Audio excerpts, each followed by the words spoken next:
Francisco supervisors are right now considering a reparations proposal that includes a $5 million lump sum payment for each eligible Black person. San Francisco could become the first major U.S. city to fund reparations as that idea gains traction now across the country. Critics say reparations are flawed and financially unfeasible. Reparations advocates say the harms of slavery have continued since its official end in 1865. Before today's meeting, supporters held a rally to talk about why reparations are needed. We've heard a lot of critics, and even some of you may be questioning, why would we be seeking reparations for Black San Franciscans? Many folks often say that California and San Francisco specifically did not enslave Black people. And so there's lots of history that obviously needs to be researched, and I'm putting that responsibility on all of you to do that.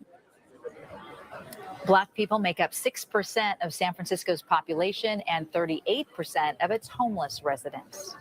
Got conversations about life, got conversations about death, got conversations about building a nation, about gaining knowledge of self. Not here to deceive ya, we'll make you a believer. Come build a nation with conversation, with prophecy and Atiba. Conversations between comrades.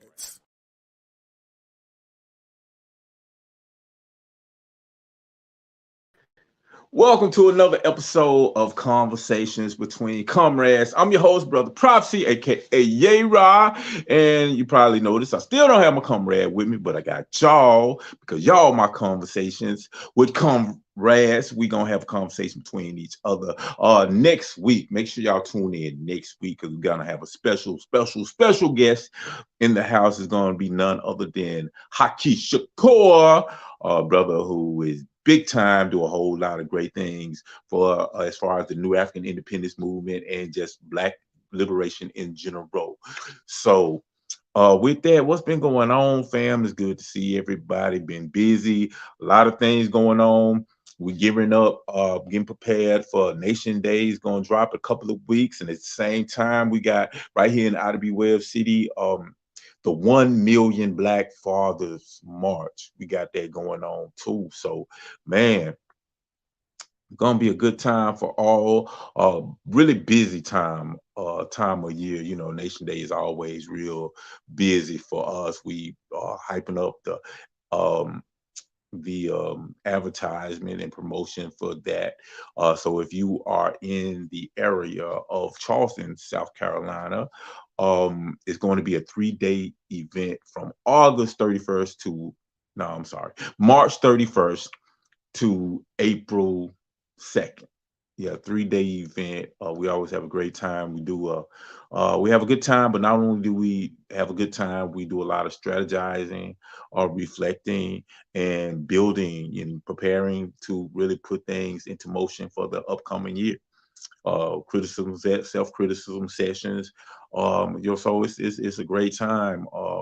So if you are in Charleston, South Carolina, make sure y'all hit us up. You know, join the festivities, join, you know, the nation as we try to really build a better world, you know, try to free our minds and really, you know, gain true freedom, true liberation, you know, not just this pseudo freedom that we like to brag about and saying we're free, but still within our communities, all of our institutions and systems and resources that really feed the lifeline of our community are controlled by individuals who don't have our best interests in their mind or their hearts. And whenever you're in that type of situation, whenever that power dynamic exists, it's going to be very difficult for you to actually change your conditions, you know. And I remember what Patrick Alexander said at this meeting we was in, was meeting, a speaking engagement that we were a part of. You know, I asked what was Black Power, and he said Black Power is the ability to change your condition. You know, if you don't have the ability to change your condition, then you don't have power. And that's the situation that we find ourselves in. We don't have the ability to change our situation, to change our condition. So that's what we're trying to do. That's ultimately what we're trying to do. You know, we're trying to gain real Black power. We're trying to change this system that is devastating and been detrimental to the entire world. We're trying to do that. We're trying to, do all of these things. And I want to give a big shout out to everybody who's out there listening.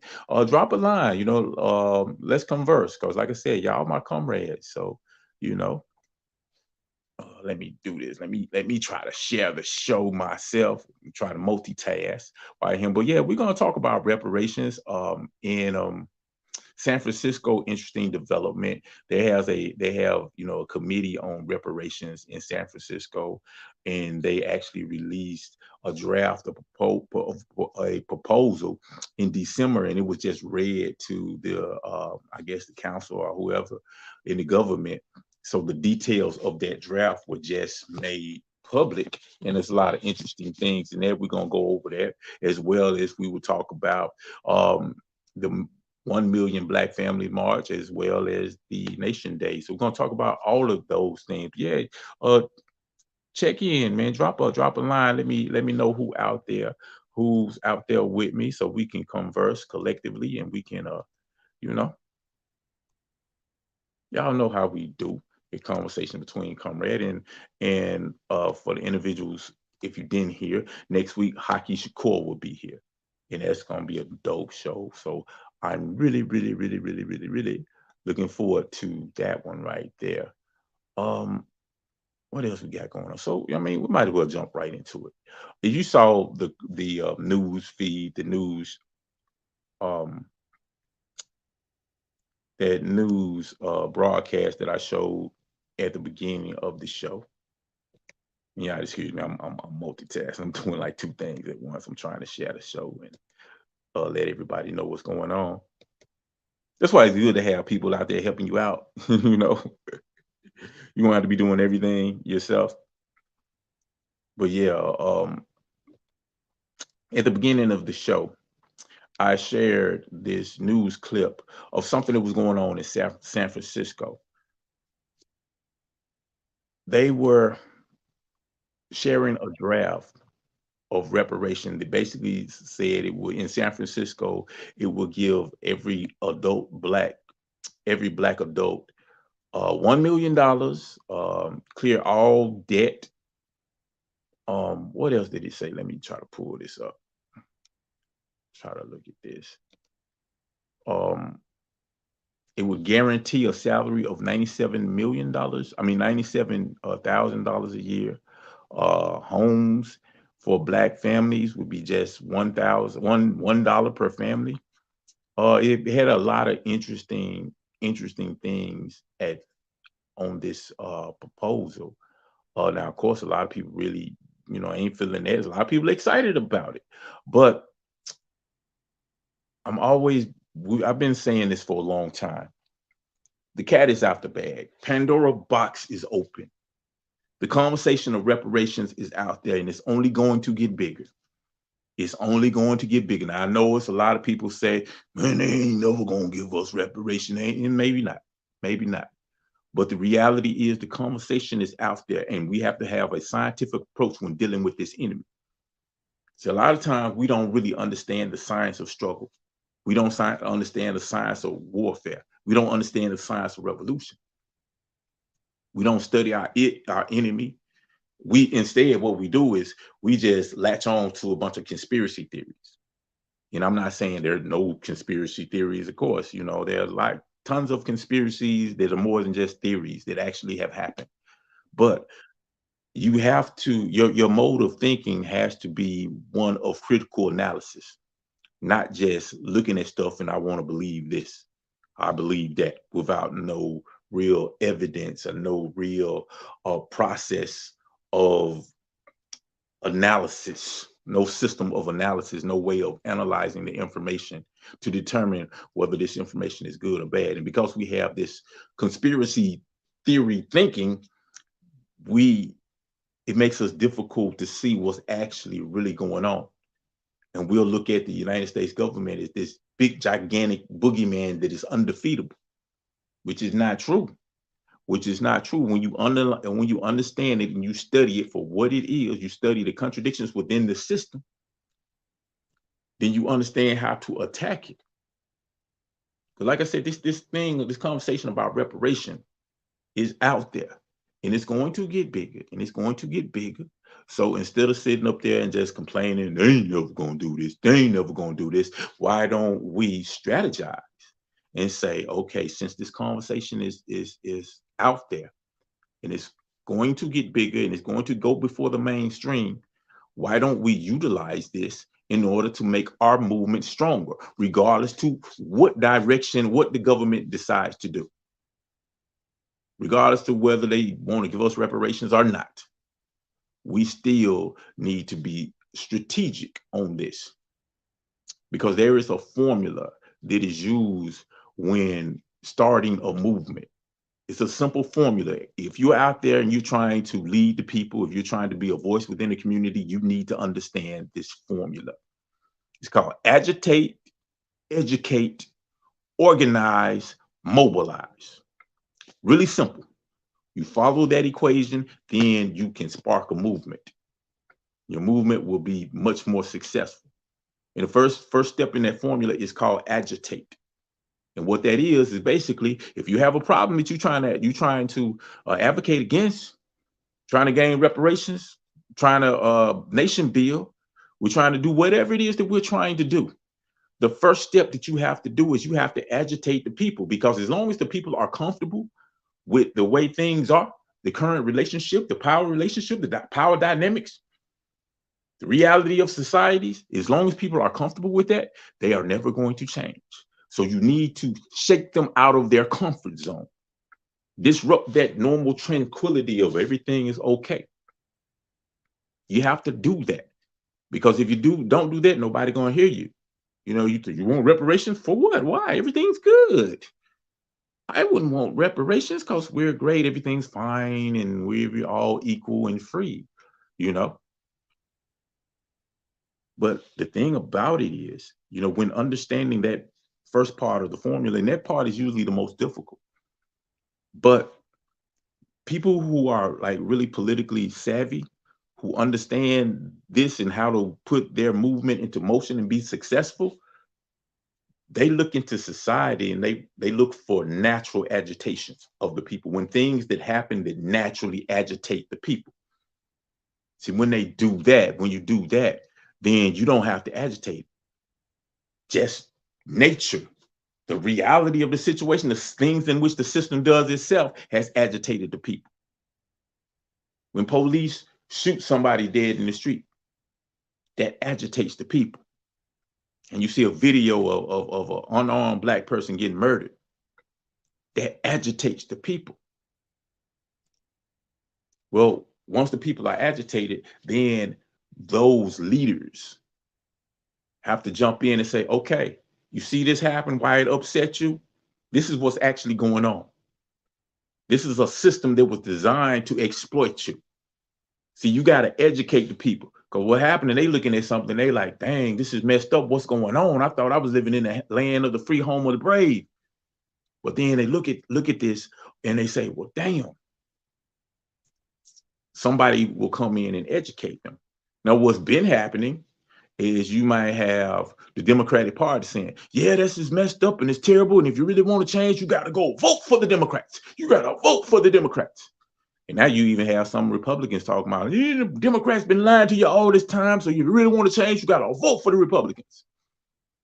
See, they tell you all of these things, and they're the ones that are educating you. If we're not educating you, if people who have the mindset of nationalists, of new African independence, revolutionary nationalism, if we're not out there educating the people, then somebody else is educating.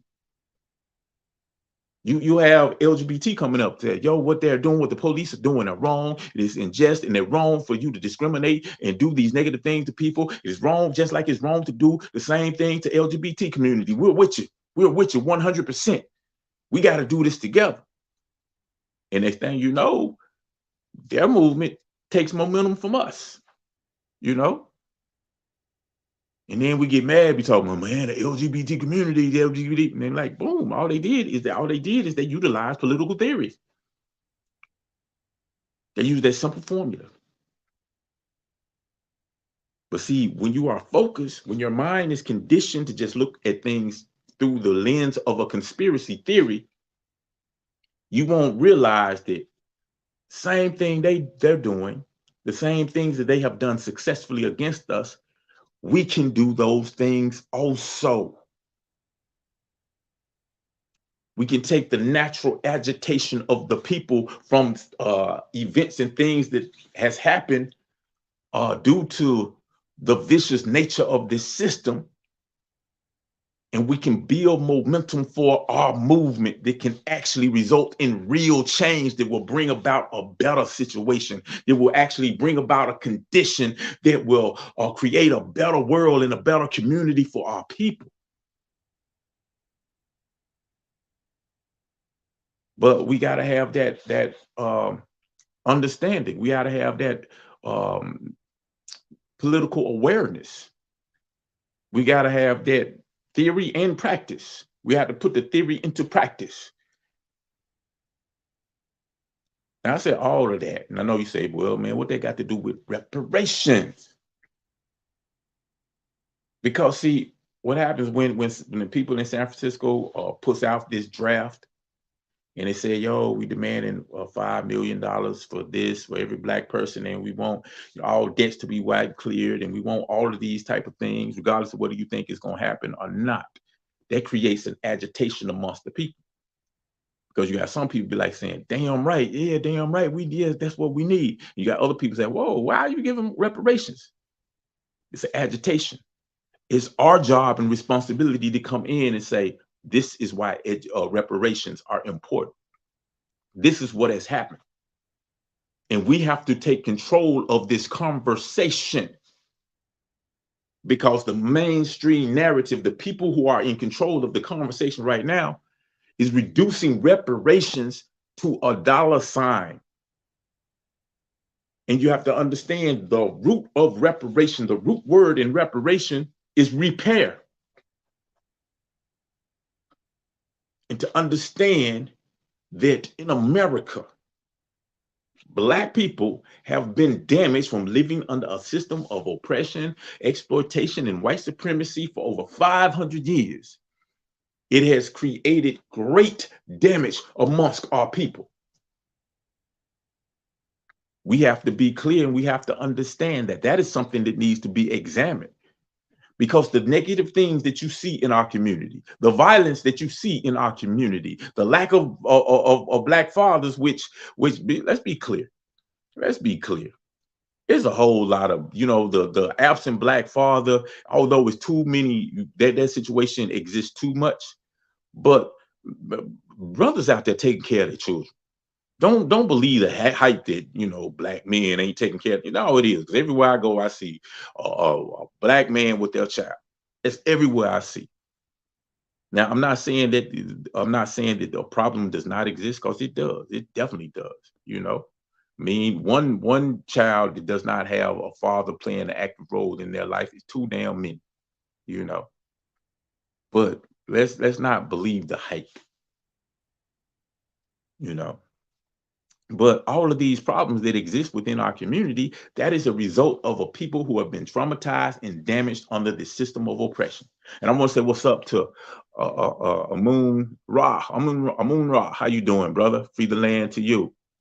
Free the land to you. Well, comrade, I'm not sure you're a brother or sister. I'm just assuming you're a brother. But yeah, free the land to you, comrade. Good to see you checking in. But, like I was saying, that all of these things, these negative things, from the negative behaviors to the negative poverty, the crime, and all of the things that exist in our community that we look down on and we say, Lord, Lord, Lord, what's wrong with our people? All of these things can be expected. Oh, okay, you're a brother. I figured that. I just didn't want to disrespect nobody. But yeah, I figured you was a brother. That's what's up, bro. Since we in this conversation, where you from, brother? What part of the map do you reside in?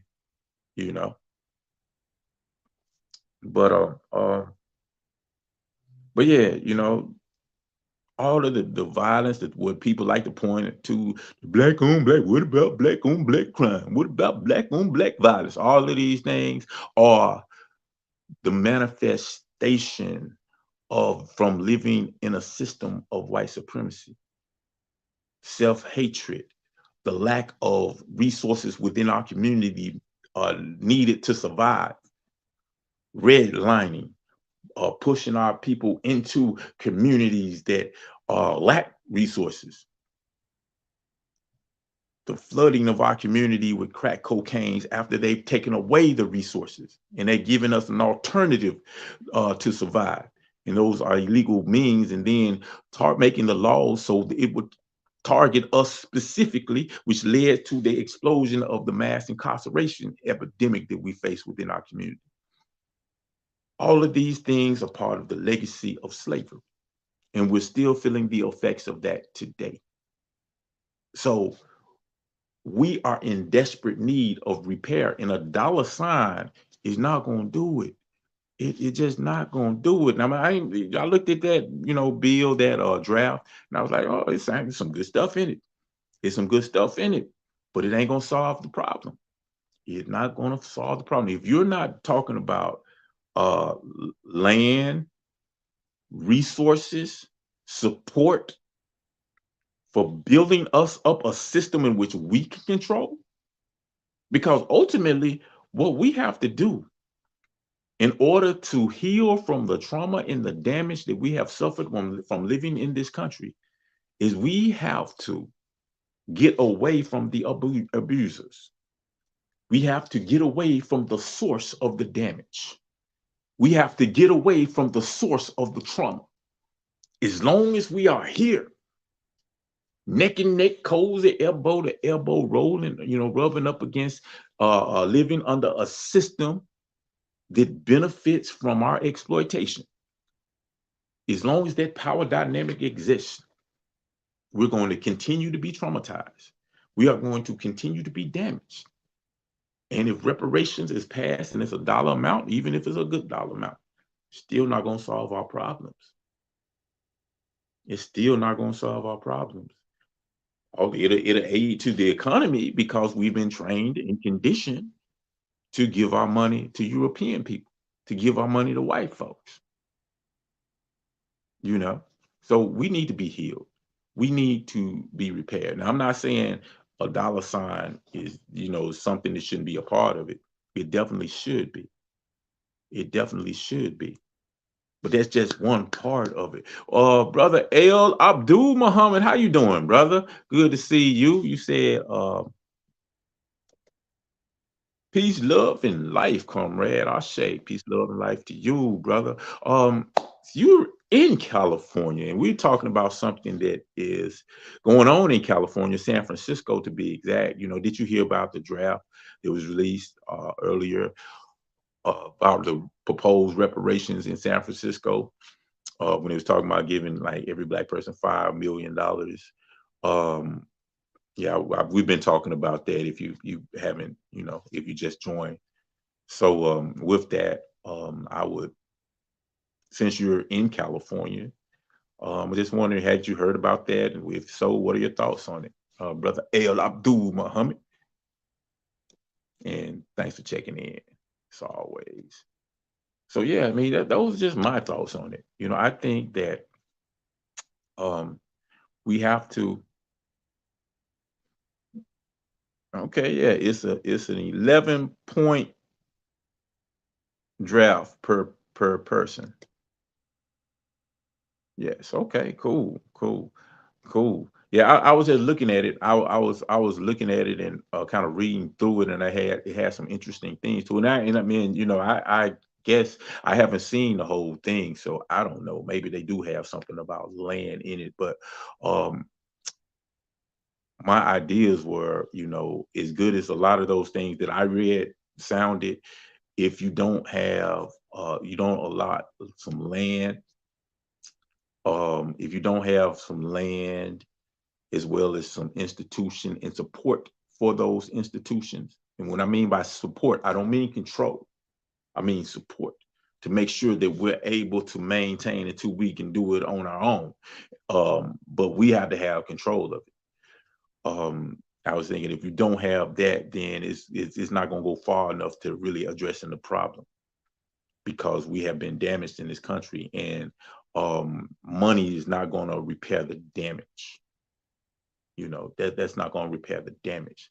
Yeah, $5 million per person of African descent. Yeah, that's some of the things that I read. Like I say, it was some interesting things in it.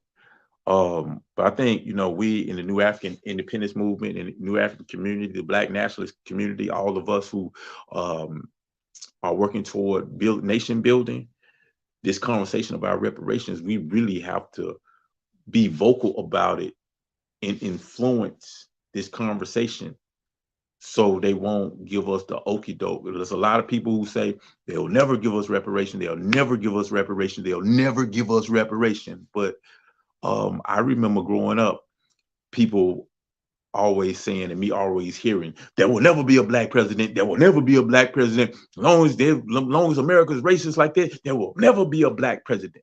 Tupac even said it in the song. You know, I know it's seen heaven sent, we ain't ready to have a Black president. That was the common thing. But our analysis wasn't correct on that. We weren't looking at things from the right perspective. We weren't looking at things from the point of view of how the system actually works. Because it didn't matter if you had a Black president or not, as long as you don't have a Black agenda. So you got a Black president but no Black agenda, it don't matter. You just got a figurehead. You got your Black president, Mr. Obama. So shut the hell up now. What you gonna say now? But the conditions didn't change.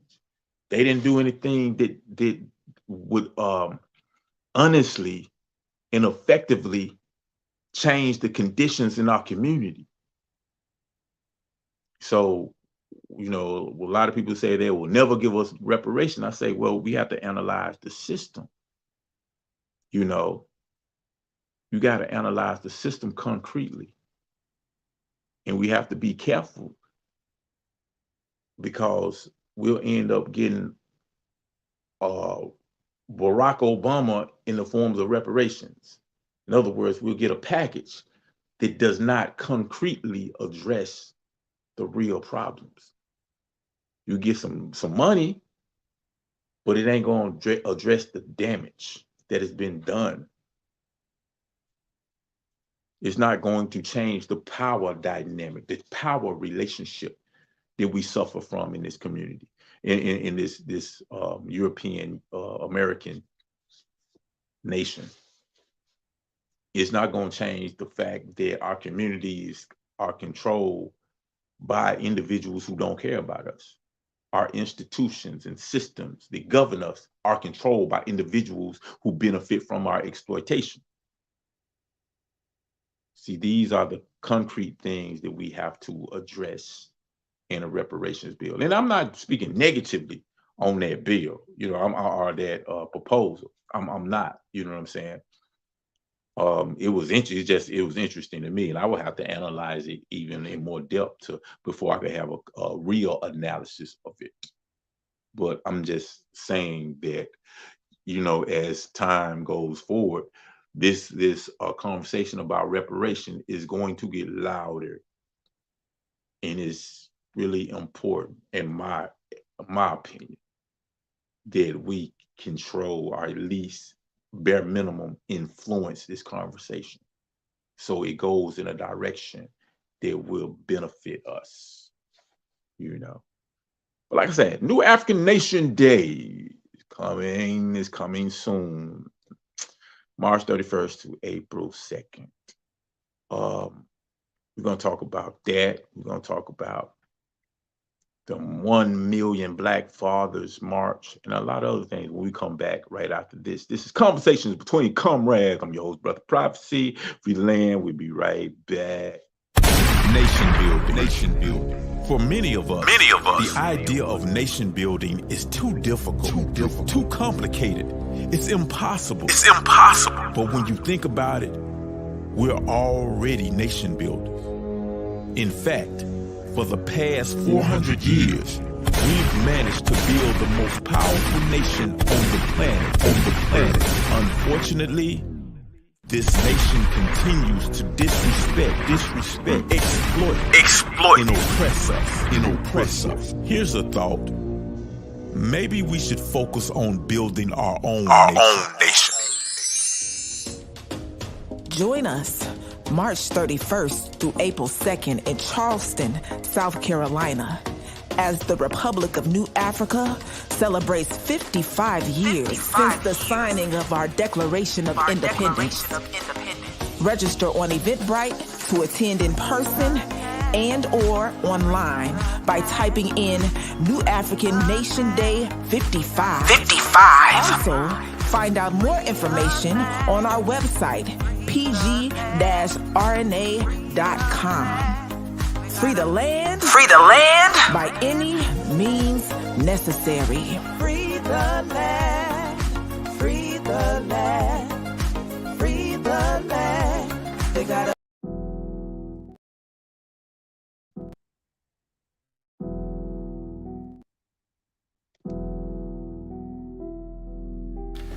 What do you mean I'm suspended? You know, I work too hard to be treated this way. I love my students. This is not right and you know it. What's wrong, love? They suspended me Why? for teaching about Black Wall Street. You mean that black town was destroyed by a group of white racists? That's the one, child. Hold on, let me get this straight. You spent a black teacher for teaching black history during Black History Month? Exactly. That's crazy. How do you expect us to learn and build a better future for ourselves if you won't allow us to learn about our history? Maybe this can help. What's that?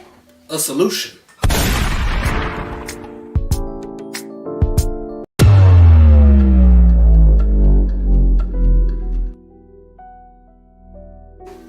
I understand you were just doing your job, but that still doesn't make you right.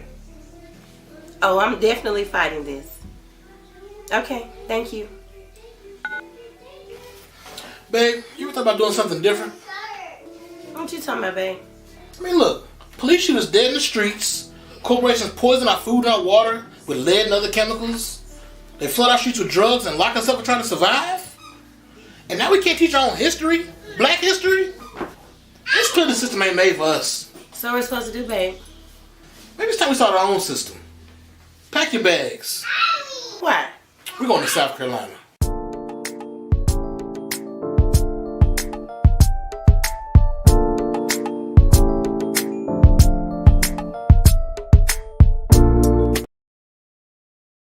Between Comrades, I'm your host, Brother Prophecy. Really been missing my comrade, you know what I'm saying? Because, you know, originally we started this broadcast with a brother, Atiba, and he's really the reason why I even started this show in the first place. Our comrade, Atiba, who is actually currently incarcerated, but he runs a political education program in the cell in the prison system, does a great job of educating many brothers and sisters, transforming their mentality from a criminalistic mentality to a mentality that allows them to be productive and really come out and engage in nation building. So what we're trying to do for our brothers, we're trying to get him transferred to a prison, a facility that's closer to us, so we can get to the brother, check on the brother, and he can be more actively involved, because right now he's in a place that don't have really many of us. You know, he was part of we have a strong program up in Tiptonville, Tennessee, but he's like way on the other side with a whole bunch of white supremacists, very little of us.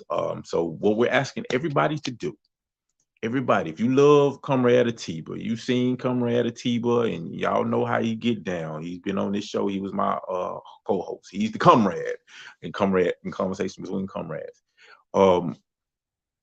What I need y'all to do is give the facility that he's in a phone call. And I put the information down there. Their phone number is area code 423-727-7387. and just say, say you're a family member of Gerodrick Jones. His prison number is 239386. And we're trying to get him moved closer to us, to his family. He's in desperate need of us, being closer to him. So we're trying to help the brother out because he in a real bad situation. He was involved in an altercation that messed his shoulder up. And last time I talked to him, he said it's healing, but it's healing slowly. He's in a dangerous situation, you know. And I, I understand, a lot of people say, well, when you're in jail, you're supposed to be in, all this kind of stuff. But that brother has done an amazing job of transforming his mentality. And not only transforming his mentality, but transforming the mentality of other brothers. The brother has affected a lot of people who was out there listening to this program.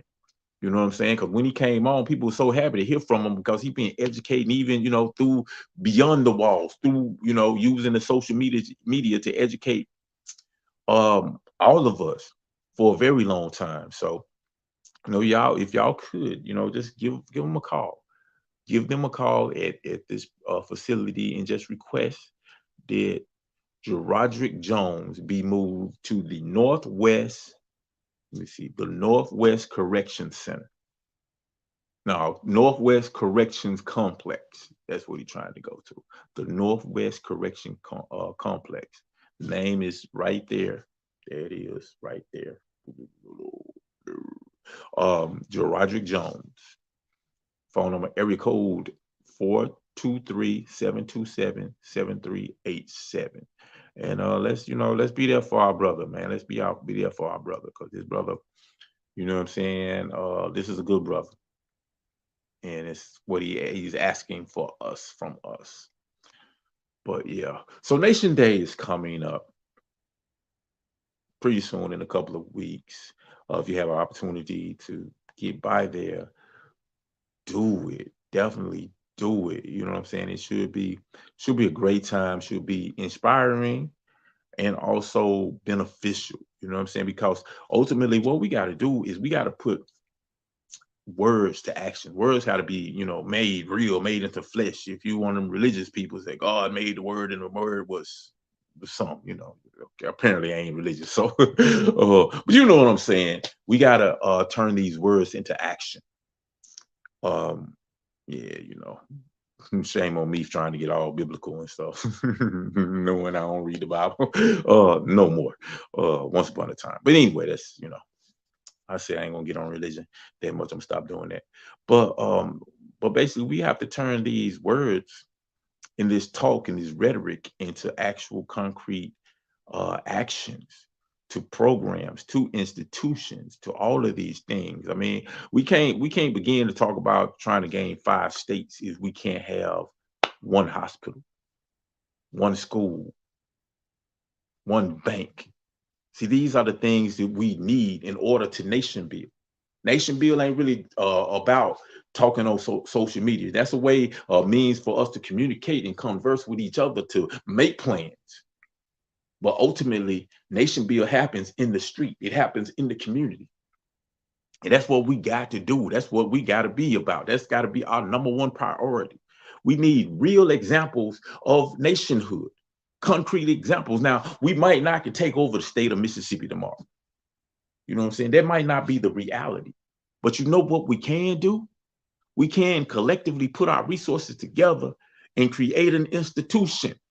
It does not have to be a gigantic institution at first, because we understand the laws of development. Things develop from the simple to the complex. So we can start simple. We can start simple, but as long as we are consistent, as long as we're putting forth that effort and that resources, and we have a concrete plan. We can't just do something. We have to be a concrete scientific plan that we're always revisiting. And we're always updating and refining and making it better. As long as our approach is like that, and we're playing chess and not checkers. See, in checkers, you move one move at a time, one move at a time. In chess, you think at least 5 steps ahead. So you make your move that you're making right now is setting up the move that you're gonna make way down the line. You're just putting yourself in position to make a bigger and a better move down the line. So that's what we have to do. As long as we do these things and we take that type of approach to it, they will grow. If you're starting, if you don't have a school system to start with, you can start with a home school. You can start with a family. It says, okay, yeah, we're going to teach the little ones. Hey, y'all want to bring your little ones? You want to contribute? We have a curriculum, have an excellent curriculum. We're teaching them what they needs to be taught. We just don't have the big facilities right now. But we're going to stick at it and we're going to grow. We're going to move from this home school that's in someone's home to a building. And then we'll move to a bigger building. And then we'll expand. We'll take that whole system once we understand that it works. And we refined it because we've had successful educational system. We've had successful schools. We've had schools that have produced great scholars. We've done that. We did that before integration. We did these type of things. We've had African-centered schools all over the country. We had one in Memphis before things kind of, anyway, I ain't gonna talk about that right now. Make me depressed. But what I'm saying is we've had examples of success. We've had examples of having autonomy, of having somewhat self-government. We had examples of being left to our own, having independent communities, independent townships, enclaves of safe havens for Black people. We've had those things in the past. So we have examples. So what we have to do is do concrete analysis of things that worked, also of the things that didn't work. And then we have to implement them. We have to update them and implement them. Of all the African-centered schools, all the Black nationalist-centered schools, the pro-Black schools, examine them. What are the things that are working? What are the challenges that we have in these schools? I was talking to a brother a while back. He was talking about the education system. And I knew what he was being strategic in his conversation, but he was like, man, why can't we do this? Why can't we do that? Why can't we do it? And the brother was in the Nation of Islam. You know what I'm saying? Well, we talk about schools, but Nation of Islam got a great school. Nation of Islam got a great school, but people don't want to go to it because it's Muslims. Muslims want to do that. Muslims. And I was like, well, brother, first of all, your approach and your way of thinking is incorrect. Because you keep on saying, why come we can't do this? Why come you coming from a negative thought pattern? Instead of thinking, why come we can't? Why don't you think, how can we? You know what I'm saying? If Nation of Islam has a great education system, a great school, which they do, then, and the problem that we have is, everybody don't want to go to a Muslim school. That's a reality. We can say how things should be, how you want it to be. That don't matter. We got to deal with how things are. And the reality is, not everybody's going to go to a Muslim school. That religion thing is deep within our community. It's very divisive. That's why, for the most part, when I do stuff, I try to keep religion out of it because I don't want anybody feeling excluded. I don't care what you believe in. I don't care what you worship. I don't care about none of that stuff. As long as your personal belief, your belief system does not interfere with the liberation of our people, knock yourself out. But like I was telling the brother, like saying, well, you know what? If Nation of Islam has this great school, this great education system, why don't we study it? Find those things that work for it. Find out why it's so great. Why is it successful as it is? And let's see if we can duplicate those things in schools that are not tied to religion, to any religion. So it won't exclude, well, so if you are a strong believer in the Church of God in Christ or whatever, you won't be hesitant to go to this school. Unless your goal is just to build your religion up. If your goal is to simply build your religion up, that's one thing, But then you enter into that space of your religion getting in the way of the liberation of your people, because you feel that the only way your people can be liberated is through your religion, you know. But no, so what was I even talking about? I don't know. Well, my point is, you know, these are things that we can do. These are the things that can happen for us. These are the things that we must do, and we can do, and we will be successful in them. But we gotta make sure that we have the plan, and we have to put the effort behind the plan. It ain't just gonna fall out of the sky.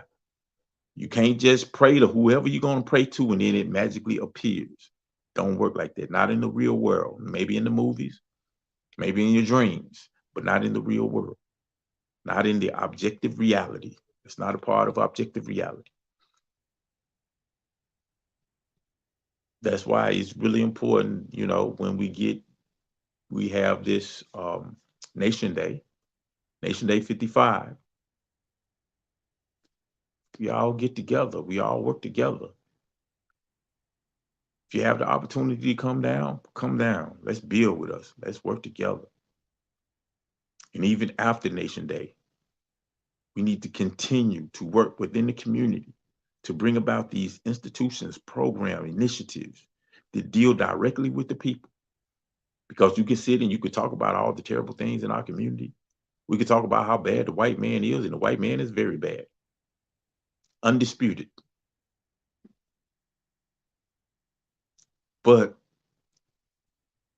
at no point is the white man going to come down and solve our problems, even if he caused them, even if he's responsible for it. We should understand history. That has never been the reality. And when the white man comes down to give a solution, it's not a solution. It's only a trick. It's only something that allows him to make his system run more efficiently. So if we understand these things clearly, then we need to act like we understand. And we need to bring about some concrete things that really address the problem. And we're trying to do this here in IW Web, trying to start a United Front in Memphis right here with different organizations, combining them, working together to bring forth programs. I really want to do this rites of passage program for boys and girls, young men and young women. We've had a few rites of passage for women because the sisters down here are really progressive, proactive in working, you know, with younger queens and establishing, you know, something that, you know, can guide them into womanhood the correct way. But, you know, I want it for both boys and girls. I want it to be consistent every year. Consistent, successful. They bring about real effective, you know, results, real results. Because we need that within our community, especially here in IWL City, because there's a lot of negativity. You know, they're no different than, you know, any other major city. But these are the things that we need. We have these negative stereotypes that are perpetuated on us, especially Black men. There are no Black fathers and all of these type of things. When you look at the statistics, the research, what you find is that Black fathers play a bigger role in their children's life than other races. You know, the Black fathers and Black people are not exactly married at the same rate as other people. But Black father, even though our families might look different, as far as like being actively involved in the children's lives, doing homework and, you know, just being there. we actually outperform other races, all other races actually, which is interesting. Very, very interesting, because that kind of,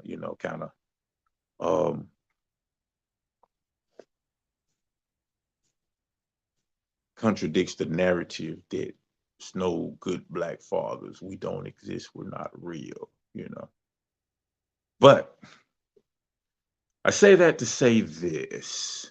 Same time as Nation Day going on. That's the interesting thing, because, man, scheduling was kind of, because we got a lot going on at the same time. That lasts from April 1st to April 3rd, right here in Idlewild City, Memphis, Tennessee.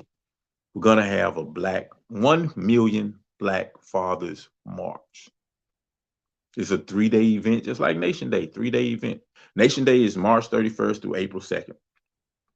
The 1 million Black Family March is 1 million Black Fathers March is from April 1st to April 3rd. And it's a whole lot going on. I'm going to try to pull up some of this right here. I got it on the screen. Let me try to pull it up for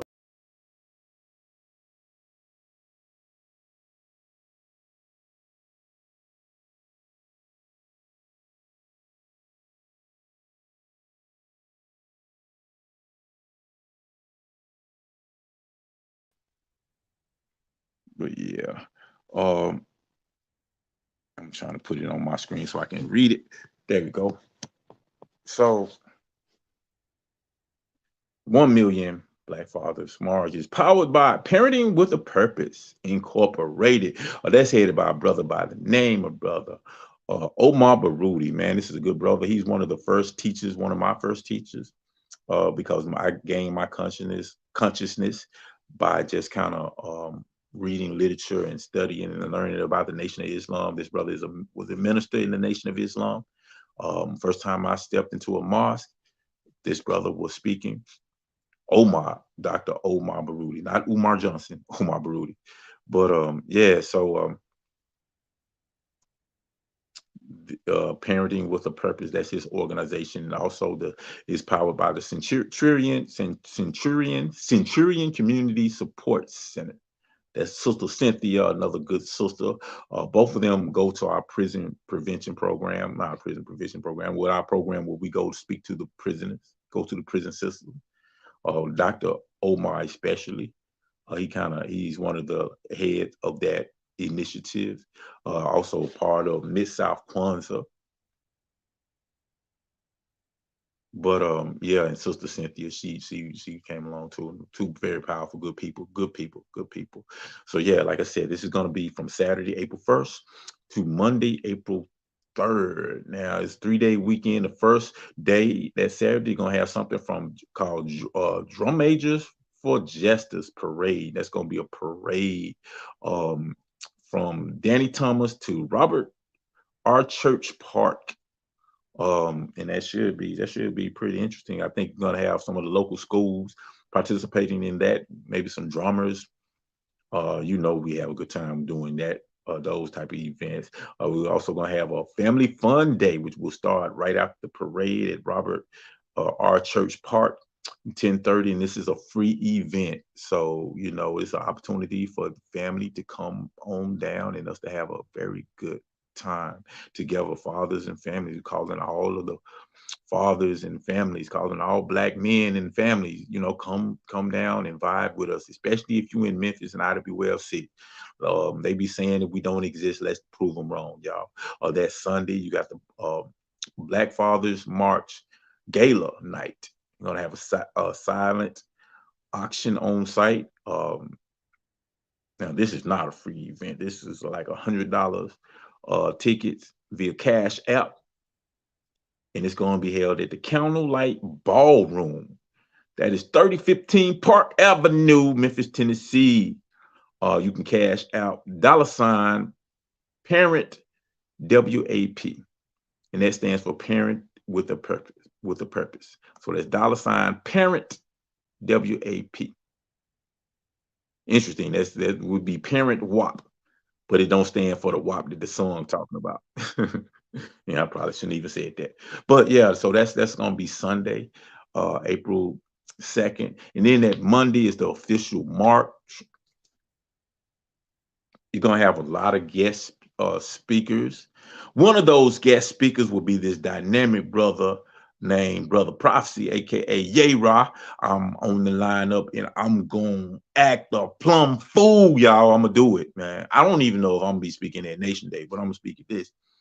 But yeah, so yeah, I'm gonna be speaking there. The guest speaker, the main speaker is gonna be this brother by the name of Dr. Umar Johnson. So he gonna be in the house.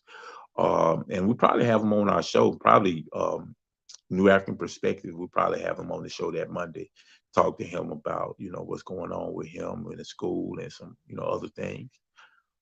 So man, it should be a good time. But all of this is basically trying to get some momentum drummed up so we can deal with the problems of of not having enough black fathers, not having enough black fathers to educate ourselves. And because when you look at the reality, 70% of black households are not headed by black fathers, and black fathers matter.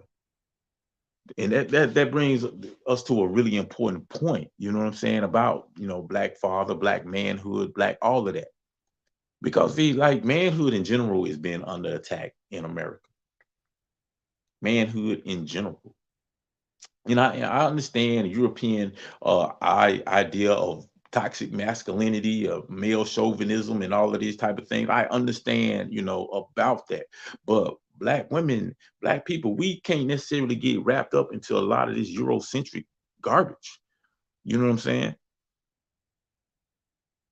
But anyway, let me get back focused. Because manhood is under attack. One thing that I have noticed in the mainstream, there's a lot of promotion, a lot of things that kind of lift up black women. You got Black Girls Rock. You have a lot of, every commercial I see is a strong black woman. You have black movies that portray strong black women. And I'm with all that. I'm with all that.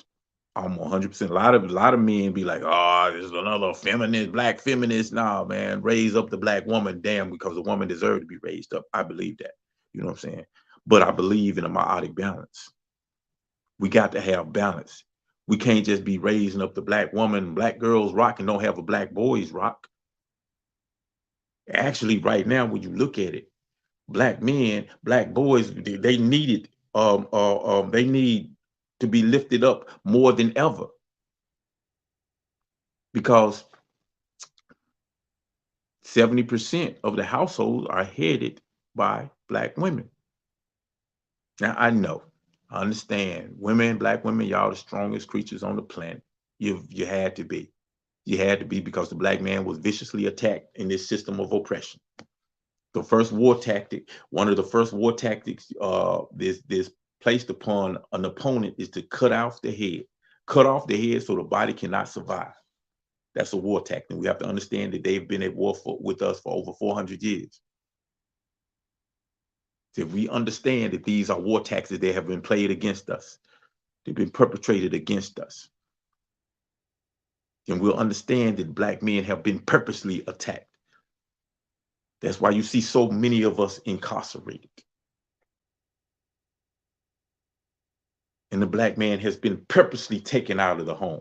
That's an interesting thing that you got to study, why that number exists, why 70% of black family households are headed by black women. Why? Because when you come out of slavery, the period of enslavement, the black family was intact. The nuclear black family was intact. So if we survived over 200 years in a system of enslavement, they considered us less than human beings, what we were considered to be property. Even in their constitution, we weren't even full human beings. But we survived that brutal system, that brutal crime against humanity, with our families intact, meaning Black man, black woman, black child, the original Trinity. I said I'm only gonna get into religion, my bad. But our families were intact. So what happened? How did the black man get removed from the black household? What happened? Well, once you study like the Welfare Act, how that thing that they created, that they said they were doing for us, they said they were creating something that would help us out, that would benefit us. It was actually used as a weapon against us. Now, first and foremost, for the record, I believe with all my heart that the government should take responsibility in helping out individuals that need help. I believe that that's the government a job to really sign the sign of a high civilized culture, high civilized society is how you treat your most vulnerable, the most vulnerable of your population. Do you say, "Oh, I see you falling. Here's my hand. Grab my hand. I'm about to lift you up"? Do you do that? Or do you just step over them and spit on them and kick them while they're down and try to exploit them? Say, "Okay, what you got in your pocket? You down, you too weak to try to get, let me take what's out of your pocket." It's kind of what the government does to us. But within this Welfare Act, the New Deal and these things of that matter, I think principle, it's a good idea that you have something in place that you deal with people who are going through hard times.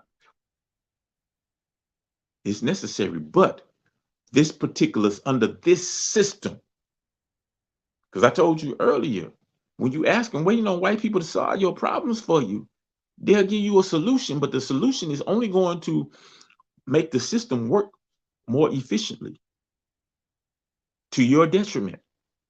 So when they gave these welfare, they said, "Yo, okay, black woman, I'm talking to you, black woman, not you, black man, but you, black woman. I'll give you a place to stay. I will give you food, and I will give you money in your pocket. I give you all those things you need to survive. But one stipulation, you cannot have that black man in the house. Can't do it. You cannot have that black man in the house.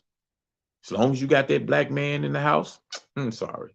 I'm going to keep my money. I'm going to keep my home. I'm going to keep my food, all of these resources that you need to survive. Don't you want to feed them black babies? No, them black babies get hungry. Don't you want a house? So I got these HUD homes.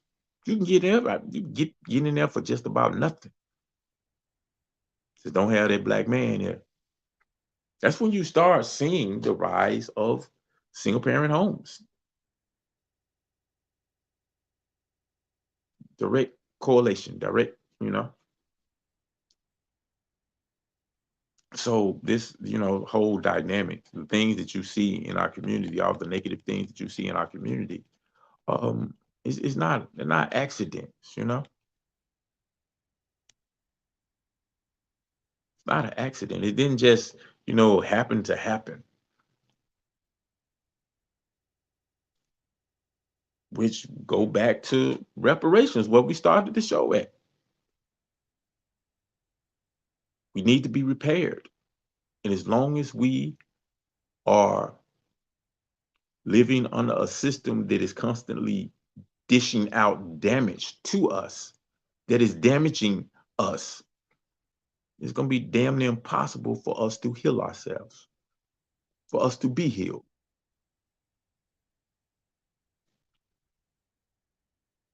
So, that's where we are,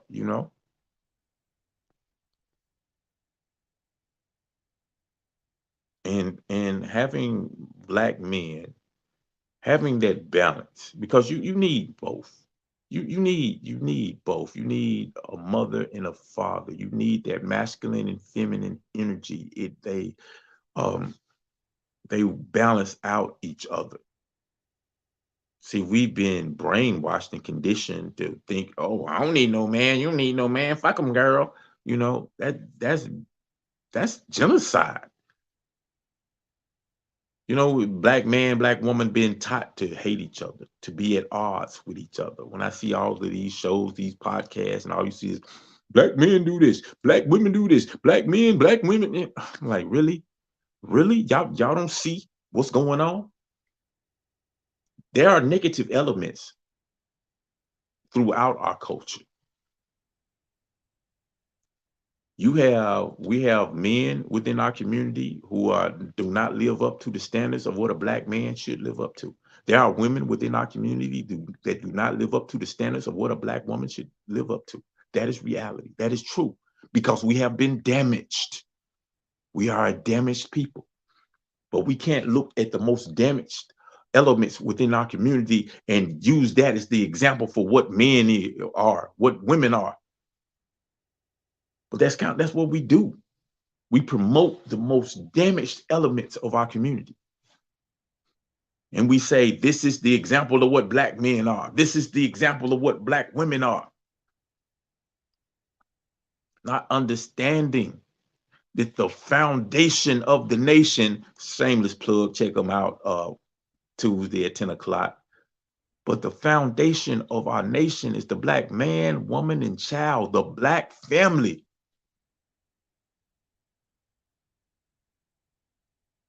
The black man, woman, and child. Now, I know with some people would get offended by me saying that, because I didn't say black man, man, and child, or black woman, woman, and child. I said black man, woman, and child, the black family.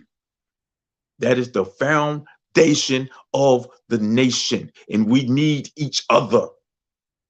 We need to balance each other out. Everybody's heard the statistic. Everybody's heard the numbers. The majority of people who are in prison come from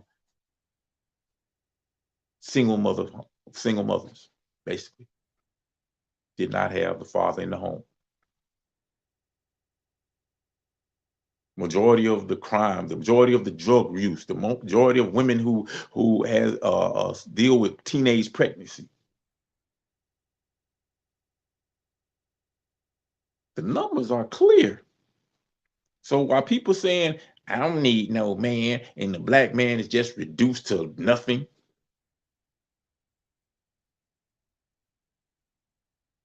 I say I beg to differ. We definitely need the black man. Our community definitely needs the black man. So that's what we're doing with this 1 million black families, black fathers march. Calling the black man and the families to come together. Let's get together, y'all. We're going to celebrate and we're going to educate.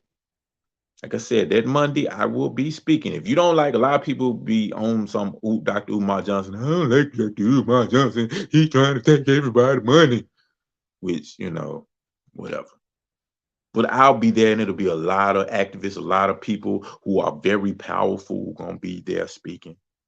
So if you don't like him, which I don't understand, because I love listening to his analysis. Interesting thing, because I've been aware of Dr. Umar Johnson for years. Listen to his analysis, enjoy his analysis. Really appreciate that he is a black psychologist. So I appreciate that perspective. But, just out of nowhere, I just started noticing that brother just started getting a lot of hate. A lot of hate. And I was trying to figure out what that brother do to get all of this hate. Like, literally, what did this brother do to get all of this hate? And people just saying, man, yeah, this brother, he talking crazy. I'm like, well, hold on. You might not agree. Or you might think he moving too slow with his school, or asking for too much money. You might think whatever that is you think. You know what I'm saying? But the brother ain't talking crazy now. Brother ain't. I'm not saying I agree with everything he talk about, but He got some pretty good analysis on a lot of things. On a lot of things. So, I was just wondering, like, man, why so much hate coming to this particular brother? Matter of fact, let me ask y'all, what y'all think about Brother Umar Johnson? What do y'all think? Because I'm pretty sure at some point I'm gonna have him on one of our shows. He's gonna be on one of our shows. So y'all let me know. What do you he's good, bad? You think he's full of crap? Is he, on point with his analysis? I'll be interested to know. And then, when he on the show, I asked him, I was like, hey, my audience, has some questions about this. I asked, I don't care, But but yeah, man, I mean, Dr. Umar Johnson, he's gonna be there. He's the keynote speaker. So, we want to see that, The brother is all about starting his own school. And from my understanding, the building purchase is gonna happen, regardless to, what you say or what you believe. It's in the works. And that's what we trying to do, build institutions. And if the brother building an institution, I'm all for it. I am 100%. I am 1,000% for it. I'm 1,000% with anybody who's trying to bring about independent Black institutions. And I think you should be too. We shouldn't be just, casting out all kind of negativity, about this particular brother, which, I don't know. I mean, I don't even follow people that much. So it might be something in his history that'd be foul or something. I don't know. But from my observation of him, I mean, I don't have a problem with him. I'm wishing him luck.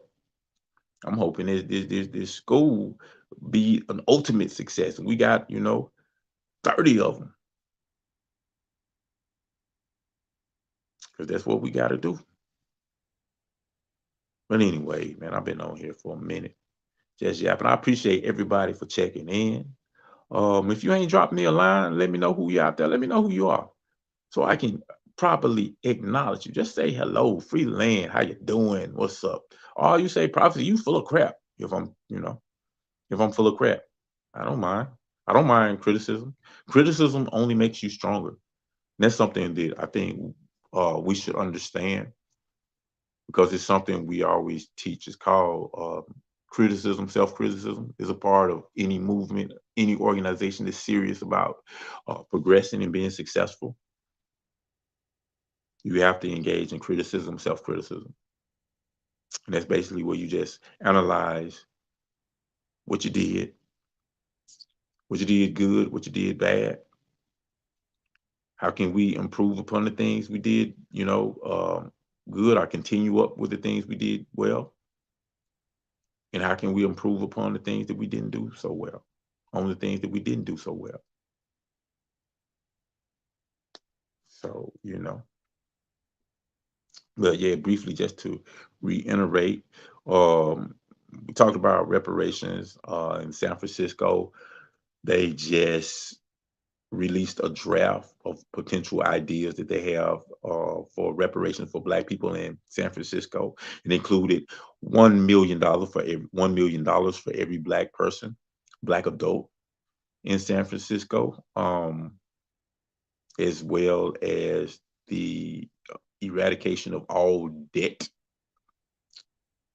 for every Black person, as well as like housing for $1 per family. They had a lot of interesting ideas. And of course, Brother El Abdul Muhammad pointed out there was an 11-point draft per person. It's just very, very interesting. And, I bring this up and I talk about that because, like I said before, the conversation about reparation is out the bag. It's out there, and it's only going to get louder. It's only going to get louder. So those of us who are a part of the New African Independence Movement, we need to make sure that we have one of the leading voices, if not the leading voice, in influencing this conversation so we can put it where it needs. So at minimum, this is an opportunity to educate the masses about the need for independence, about the need for land, about the need for self-determination. So at the end of this reparations battle, regardless of whether we gain reparations or not, our movement should be stronger because of it. If we are politically aware, if we understand politics, if we are moving like a chessboard. A lot of times things I say, people don't necessarily see them because I think about where things are headed, not necessarily where things are right now. I'm kind of conditioned to look at, okay, things are headed in this direction. So this is what we need to be doing. So when we get to that place where it's headed, we'll be in the position to take advantage of where things are going. That's how chess players think. It'd be like, okay, he gonna do this, he trying to do this, this, and this. So I'm gonna do this, which gonna make him do that, and I'm gonna do this, and it's gonna make him do that, and I'm gonna do this, and because he's trying to do that, he's gonna automatically do that. But then I'm set up to where I wanna be. I'm set up to win the game because I thought about what I'm gonna do 5 steps ahead. And that's what we gotta do. That's what happens to us. They'll come and they say, hey, they give us some little shiny object that grabs our attention and be like, ooh, I want that, I want that, I want that. It's good. I'm not understanding. They're thinking 5 steps ahead. And they're dangling this shiny thing in front of our face, understanding that we're gonna go grab the bait. And when we grab the bait, they're like, I got you exactly where I want you. Checkmate. That's why you cannot play checkers in a chess game. If you're playing checkers in a chess game, you become a pawn in someone else's chess game. But I want to thank everybody for hanging in there with me. I just been kind of rambling and kind of talking. But, carry the conversation on. What y'all think about it? Look up this reparations draft in San Francisco. Tell me what you think about it. Don't forget to reach out to Comrade Atiba. His government name is Roderick Jones, prison number 239386. And you can contact his facility at area code 432-727-7387. Tell them to, move him to the Northwest Corrections Complex in Tiptonville, Tennessee. We need our brother closer to us. But I'm gonna get out of here. Leave y'all with some more of our nationhood, Nation Day advertisement. This is Brother Prophecy, aka J-Ra Ahmadi, and you've been listening to Conversations Between Comrades. Free the land, y'all. See y'all next week. Haki Shakur coming at y'all next week, y'all. Love y'all. Peace. What do you mean I'm suspended? I work too hard to be treated this way. I love my students. This is not right and you know it.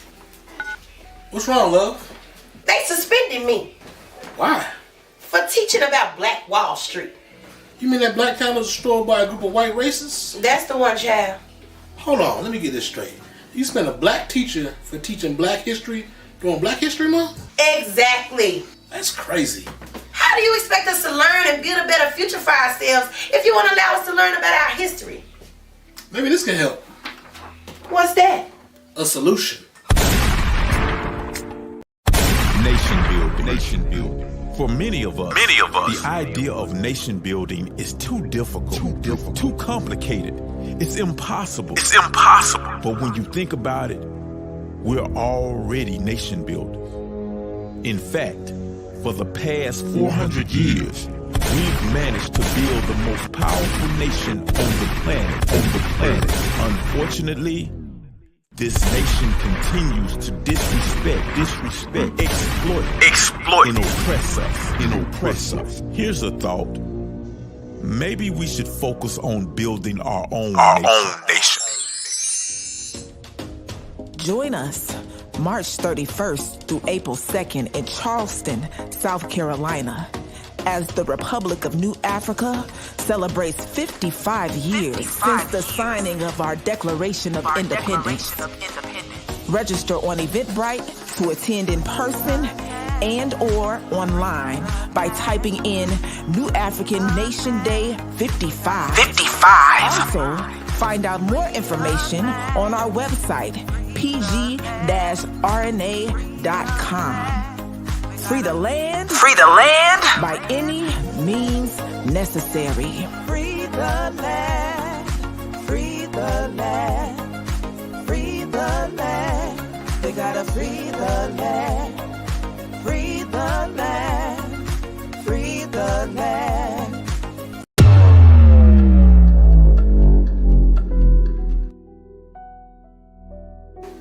I understand you were just doing your job, but that still doesn't make you right.